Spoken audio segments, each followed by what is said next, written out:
शामिल गुफ्तगू कर लेते हैं। एमक्यूएम पाकिस्तान के रहनुमा वसीम अख्तर साहब हमारे साथ मौजूद हैं। वसीम अख्तर साहब, बहुत शुक्रिया, आपने प्रोग्राम के लिए वक्त निकाला। एमक्यूएम पाकिस्तान का शिकवा ये है कि गवर्नर सिंध को हटाने पर वफाक की जानिब से उन्हें एतमाद में नहीं लिया गया, बल्कि उनको ये खबर मीडिया से इटसेल्फ पता चली। मौजूदा हालात में बतौर इत्तेहादी जमात एमक्यूएम अपनी पोजीशन क्या देख रही है?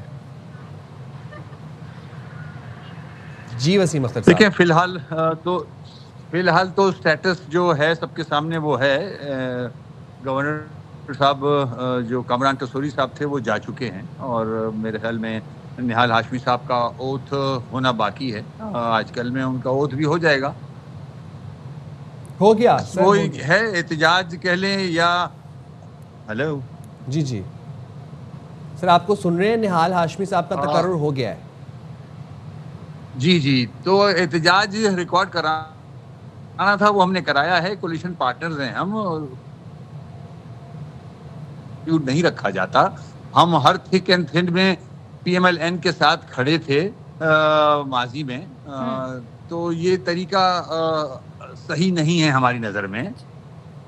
एक रिवायत होती है, एक रूल्स होते हैं, उनके साथ चलना होता है। हमने हर उनके कहने पे 26 अमेंडमेंट हो या 27वीं, हमने तो कोई चू चुरा तो नहीं की और आपके कहने पे वोट डाले। मगर एक तरीका होता है कि अगर कोई एतराज़ात थे तो वो पार्टी की क़यादत के सामने लेके आते तो उन पे बात हो सकती थी। और अगर करना था तो कम से कम इन्फॉर्म तो किया जाता। नहीं, तो आपका बुनियादी शिकवा इन्फॉर्म ना करने पर है या कामरान तसूरी साहब को हटा देने पर है? आपके लिए ठीक है कामरान तसूरी साहब को हटा दिया, लेकिन बता तो देते। शिकवा किस बात पे है फिर आपका? जो तय हुई थे तो डिविएट कर चुके ना। इतने सारी थे कराची से पर्टेन कर रहे थे, 26 में भी नहीं आए, 27 में भी नहीं आए।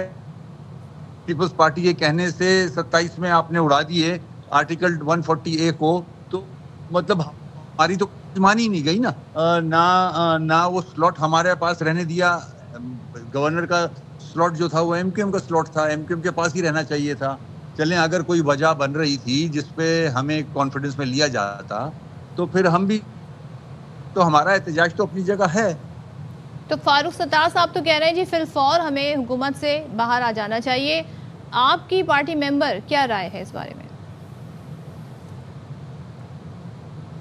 मेरी भी राय ये है कि एक पार्टी है, थर्ड लार्जेस्ट पार्टी रह चुकी है एमक्यूएम, और कोलिशन पार्टनर हैं, हमारे अच्छे नंबर्स हैं, तो कम से कम हमें इस रवैये हवाले से कम वजारतों से वापस आ जाना चाहिए और ये ताकि हम अपने अवाम को मैसेज तो दे सकें। ये डिसीजन आप कब तक लेने वाले?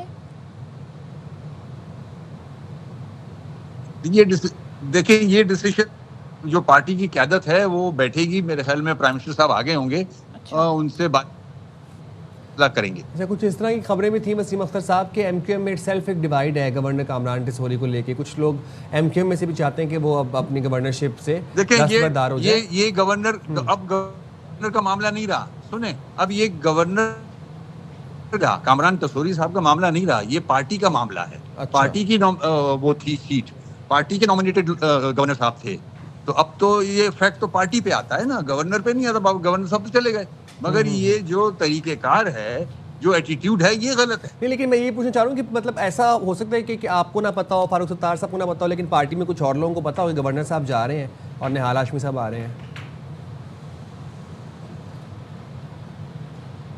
जी वसीम अख्तर साहब, खालिद साहब से पूछ लें फिर, आप उनको पता था क्या नहीं? हाँ। खालिद साहब से भी फोन करके पूछ लें उनको पता था या नहीं, अच्छा, ताकि आपको कंफर्म हो जाए। अच्छा, हम तो बता रहे हैं ना आपको, नहीं पता था। ठीक है। तो अब वज़ीर आज़म से मुलाकात होगी, फिर आप लोग अपना लाहेअमल बताएंगे और फिर हम देखेंगे कि जी एमक्यूएम क्या फैसला करती है। एमक्यूएम को कंपनसेट किया जाएगा तो मान लेंगे, या फिर वाक़ईतन अब ये दो टोक फैसला है कि जी हुकूमत में नहीं रहना।